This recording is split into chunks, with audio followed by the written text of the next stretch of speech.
రోజు మాట్లాడగలిగినాం, ఎఫెక్టివ్గా మాట్లాడగలిగినాం. కానీ తెలంగాణ రాష్ట్రం వచ్చిన తర్వాత విత్ ఇన్ 1 month లోనే కేసీఆర్తో వేరయ్యారు. నో నాట్ అంటే వచ్చే February 21 బిల్ పాస్ అయింది. మీరు నాకు తెలిసి April that was one of the biggest. April 1 ఎప్పుడో కాంగ్రెస్ పార్టీలో జాయిన్ అయ్యారు. ఏప్రిల్ 12 తారీఖున. 12 అంటే అప్పుడు మీకు టికెట్ నిరాకరణకు గురైనాను. ఎక్కడ టికెట్ అడిగారు? నేను భువనగిరి ఏదో పార్లమెంట్ అన్న కావాలి, అసెంబ్లీ కావాలని అన్నాను. సరే అంటే పాలిటిక్స్ లో అంటే కేసీఆర్ గారు ఎప్పుడు అంటారు, politics is all about equation అనే సిచ్యువేషన్ అని చెప్పని. ఆ రోజు ఉన్నటువంటి ఒక పరిస్థితుల్లో కేసీఆర్ గారు గెలవటం చారిత్రాత్మకమైన అవసరం.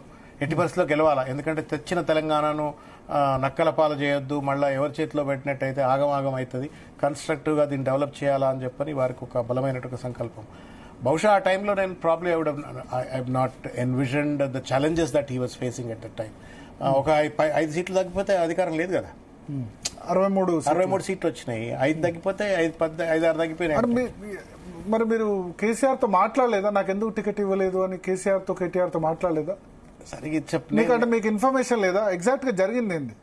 ఎందుకంటే మీ పొలిటికల్ లైఫ్ లో ఏప్రిల్ 1 నుంచి 12 చాలా ఇంపార్టెంట్. ఒకవేళ అప్పుడు టీఆర్ఎస్ లో కంటిన్యూ అయ్యింటే ఫస్ట్ ఎమ్మెల్సీ మీకే వచ్చి ఉండేది అనుకుంటా. ఫస్ట్ కర్ణ ప్రభాకర్ కి ఇచ్చారా, రాముల్ నాయక్ ఇచ్చారా? సరే, ప్రభాకర్ అన్న, రాముల్ అన్న, but I would have certainly got in the first order. మొదటి 2-3 మీకు ఫస్ట్ ఆర్డర్ లో నరసింహారెడ్డి, 100% ఉండేవాడు. కర్ణ ప్రభాకర్, రాముల్ నాయక్ ఇచ్చారు.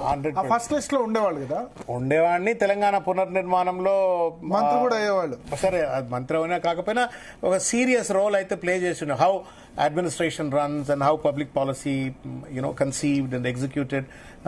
ఇంటెన్స్ గా కేసీఆర్ గారు పనిచేసిన తీరు నుండి చాలా నేర్చుకునేవాడిని. I missed it. అంటే అది ఆలోచించలేదా, నేను ఖచ్చితంగా పోటీ చేయాలి అంటే? అదొక దురదృష్టకరమైన జునూన్. అంటే మనం అప్పుడు కరెక్ట్ గా మైండ్ ఆలోచించలేదు. అంటే అది అన్న ఇప్పటికి కూడా ఉంటుంది నాకు. అది ఇచ్చది ఏమని ఉంటుంది అంటే పోటీ చేసి కరెక్ట్ గా పోటీ చేయాలా, గెలవాలా, మెయిన్ నామినేషన్ ఏంది అనేది ఒక భావన.